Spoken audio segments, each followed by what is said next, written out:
Hi friends, எல்லோரும் எப்படி இருக்கீங்க? நல்லா இருக்கீங்களா? Good morning. இது வந்து மார்னிங்கே இந்த வீடியோ எடுத்துகிட்ருக்கேன். காலை 6:30 மணிக்கு எந்திரிச்சாச்சு. பார்த்திங்கன்னா லைவ் இப்போது ஒரு 1 hour லைவ் பக்கம் போச்சு. எல்லாருமே வந்து கமெண்ட் பண்ணாங்க, அக்கா சமையல் வீடியோ போடுங்க அப்படின்னு சொல்லிட்டு. அதுவும் இல்லாத நேற்றுக்கு பார்த்தீங்க அப்படின்னா லைவில் எல்லாருமே சொன்னாங்க, நாளைக்கு முட்டை குழம்பு வைக்கிறேன்னு சொல்கிறீங்கள, அதை வந்து விளாக் எடுத்து போடுங்க, நாங்கள் பார்க்குறோம் அப்படின்னு சொல்லியிருக்காங்க. அவங்களுக்காக தான் இந்த வந்து முட்டை குழம்பு ப்ளஸ் வந்து பார்த்திங்கன்னா காலையில் இட்லி ஊற்ற போகிறோம். டேஸ்ட்டு பார்த்திங்கன்னா சூப்பராக இருக்கும். முட்டை குழம்புக்கும் இட்லிக்கும் எப்பயுமே நல்லாயிருக்கும், நிறைய சாப்பிட்லான்னு தோணும், அந்தளவுக்கு நல்லாயிருக்கும் முட்டை குழம்பும் இட்லியும் காம்பினேஷன். ஓகே, வாங்க நம்ம வந்து இதுக்கு மேலே வந்து முட்டை கிரேவி எப்படி வைக்கிறது அப்படின்னு சொல்லிட்டு பார்க்கலாம். முட்டை கிரேவி சட்னி செய்ய போகிறேன், கார சட்னி. கார சட்னிலாம் எல்லாருக்கும் எப்படி செய்யணும்னு தெரியும், அது நம்ம சொல்ல தேவையில்லை. ஆனால் முட்டை குழம்பும் தெரியும், இருந்தாலும் நான் எப்படி வைக்கிறேன் அப்படிங்கிறத பார்த்துக்கலாம். வாங்க வீடியோக்குள்ளே போகலாம். ஆயில் விட்டுக்கலாம். வானல் வந்து நல்லா சூடிடுச்சு. நம்ம வந்து இப்போ பார்த்திங்கன்னா நல்லா எண்ணெயை விட்டுட்டு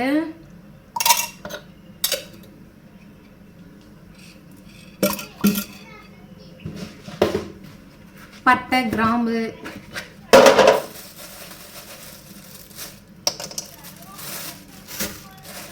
நான் எப்பயுமே முட்டை கிரேவி வச்சேன் அப்படின்னு பார்த்தீங்கன்னா பட்டை கிராம்பெலாம் போட்டுப்பேன். அப்போ தான் வந்து நல்லாயிருக்கும், அந்த கறி குழம்பு டேஸ்ட் கிடைக்கும் நமக்கு. அதனால் நான் வந்து இந்த பிரிஞ்சி இலை இது மாதிரி பட்டை கிராம்பெலாம் வந்து போட்டுப்பேன். எனக்கு ரொம்பவே பிடிக்கும் இது மாதிரி பண்ணும்போது. டேஸ்ட்டும் பார்த்திங்கன்னா வேறு லெவலில் இருக்கும், நம்ம சொல்லவே தேவையில்ல, அந்தளவுக்கு சூப்பராக இருக்கும். அப்படி புரிஞ்சு வருது. நான் கொஞ்சம் பயந்தான் போல, எனக்கு இது வந்து அப்பப்போ தெரிச்சிருமா. என்னை விட அடுப்பு கொஞ்சம் இந்த இது வந்து ஹைட்டில் இருக்குது, அதனால் கொஞ்சம் அப்பப்போ மூஞ்சில் தெரிச்சிரும். அந்த பயம் இருந்துக்கிட்டே இருக்குது எனக்கு. ஏதாவது வெடிச்சுது இப்போ அப்படின்னா கொஞ்சம் பயம் வந்துடுது. நம்ம ஃபஸ்ட்டு வந்து பார்த்திங்கன்னா ஆனியனை நல்ல பொன்னிறமாக வதக்கிக்கலாம். ரொம்ப எப்படி சொல்கிறதுனா, பாதி வதக்குனாலும் இது அவ்வளோவா டேஸ்ட் இருக்காது. நல்லா வந்து கொஞ்சம் அந்த கலர் மாறும்ல, அந்த ஸ்டேஜில் நம்ம தக்காளி போட்டால் தான் நல்லாயிருக்கும். அந்த ஆனியன் நல்லா வணங்கினா தான் நல்லாயிருக்கும். ஒரு சில பேர் பார்த்திங்கன்னா ஆனியன் நல்லாவே வணங்காது, அப்படி வந்து முட்டை கிரேவி வைப்பாங்க. அது மாதிரி வச்சா எனக்கு பிடிக்காது, நல்லாவும் இருக்காது. சரி, ஓகே, நம்ம வந்து இப்போ பார்த்திங்கன்னா ஆனியனை நல்லா வணக்கிட்டு அதுக்கப்புறம் வீடியோவை கண்டினியூ பண்ணிக்கிறேன். ஏன்னா ஸ்கிப் பண்ணி தான் எடுத்தாகணும், நம்ம அப்படியே எடுக்க முடியாதுல்ல, ஏன்னா லேட் ஆகும். அப்படியே எடுத்தாக்கா டைமிங் அதிகமாகும் நான் நினைக்கிறேன். ஆனியன் பார்த்திங்கன்னா இந்தளவுக்கு நல்லா வணங்கிருச்சு. இந்த ஸ்டேஜ் இருக்கும்போது இப்போ தக்காளி, பச்சை மிளகா இதெல்லாத்தையும் நம்ம போட்டுக்கலாம், கருவேப்பிலையெல்லாம் இதுமா காட்டிட்டு அப்படியே காரத்துக்கு. ஓகேவா? தக்காளி பார்த்திங்கன்னா நல்லா வணங்கிட்டுருக்கு. இந்த கார சட்னிக்கும் ரெடி பண்ணிகிட்ருக்கேன். நெக்ஸ்ட்டு பார்த்திங்கன்னா இதில் அப்படியே தக்காளி வணங்கிட்டு இருக்கும் போதே கொஞ்சம் இஞ்சி பூண்டுலாம் வந்து சேர்த்துருங்க. நான் வந்து கொஞ்சமாக கரெக்டான அளவு தான் வந்து இஞ்சி பூண்டு அரைச்சி வச்சுருந்தேன், அதை அப்படியே சேர்த்துக்கிறேன். ஓகே, நல்லாவே ரெடி ஆகிடுச்சி. மசாலா தக்காளி எல்லாம் போட்டது. இந்த ஸ்டேஜில் கொஞ்சம் மல்லித்தூள் போட்டுக்கோங்க. நெக்ஸ்ட்டு பார்த்திங்கன்னா கொஞ்சம் கரம் மசாலா,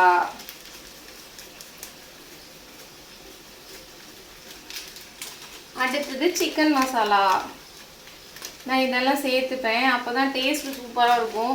ஒரு கறி குழம்பு டேஸ்ட்டில் இருக்கும் நம்மளுடைய முட்டை குழம்பு. அதனால தான் நான் இதெல்லாமே சேர்த்துக்கிறேன். இதெல்லாம் சேர்த்துட்டு உப்பு போட்டுக்கோங்க. உப்பு, கொஞ்சம் மஞ்சத்தூள், தேவையான அளவுக்கு கொஞ்சம் நம்ம வீட்டில் மிளகாத்தூள் யூஸ் பண்ணுவோம்ல, அந்த மிளகாத்தூள் கொஞ்சம் போட்டுட்டு நல்லா தண்ணி எவ்வளோ தேவையோ அவ்வளோ விட்டு கொதிக்க விட்டுட்டு நான் அதுக்கப்புறம் ஃபைனலாக பார்த்திங்கன்னா முட்டையை உடச்சி தான் ஊற்றுவேன். எனக்கு அவிச்சி போட்டு வைக்கிறது பிடிக்காது, உடச்சி தான் ஊற்றுவேன். அதை வந்து ஃபைனலாக காமிக்கிறேன் உடச்சி ஊற்றுறது எப்படின்னு.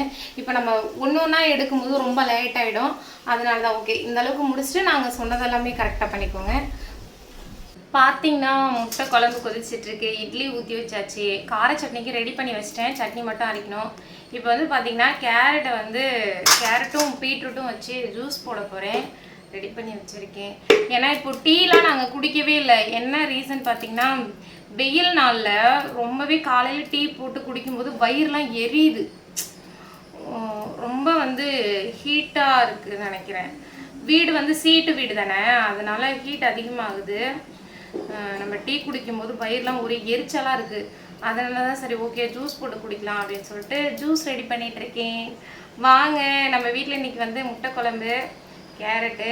இந்த வீடியோ பார்த்தீங்கன்னா இப்போ எடுத்துகிட்டு இருக்க வீடியோ மதியம் 2 மணிக்கு அப்லோட் பண்ணிடுவேன். கண்டிப்பாக எல்லோரும் பாருங்கள். என்னுடைய வீடியோஸ் பிடிச்சிருந்துச்சுன்னா லைக் பண்ணுங்கள், நம்ம சேனலை மறக்காமல் சப்ஸ்கிரைப் பண்ணிவிடுங்க, ஷேர் பண்ணுங்கள். மார்னிங் டிஃபன் ரெடி ஆகிடுச்சி. இட்லி சுட்டாச்சு.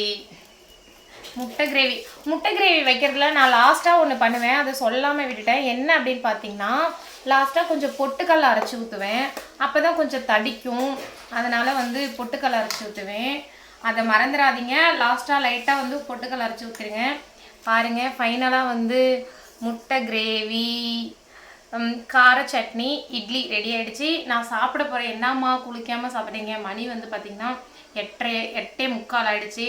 எனக்கு ரொம்பவே பசிக்குது. ஏன்னா நேற்றுக்கு நைட்டுமே வந்து பார்த்திங்கன்னா 12:30 மணிக்கு தூங்கினேன். காலையில் நேரமாகவே எழுந்திரிச்சாச்சு. இனிமேல் வந்து ஒரு அண்ணன் கூட வந்து ஃபுல்லாக துணி ஊற வச்சுருக்கேன். அதை துவச்சி போட்டுட்டு நான் குளிச்சுட்டு கிளம்பிட்டு சாப்பிட்றதுக்குள்ளே மணி 10 ஆகிடும். அதனால் சாப்பிட்டுட்டு போய்ட்டு துணியெல்லாம் துவச்சி போட்டு குளிச்சு கிளம்பிக்கலாம் அப்படின்னு சொல்லிட்டு உட்காந்துட்டேன். ஓகே, என்னுடைய விளாக் பிடிச்சிருந்துச்சு அப்படின்னா நம்மளோட சேனலை சப்ஸ்கிரைப் பண்ணுங்கள், லைக் பண்ணுங்கள், ஷேர் பண்ணுங்கள், கமெண்ட் பண்ணுங்கள். பாய். நெக்ஸ்ட்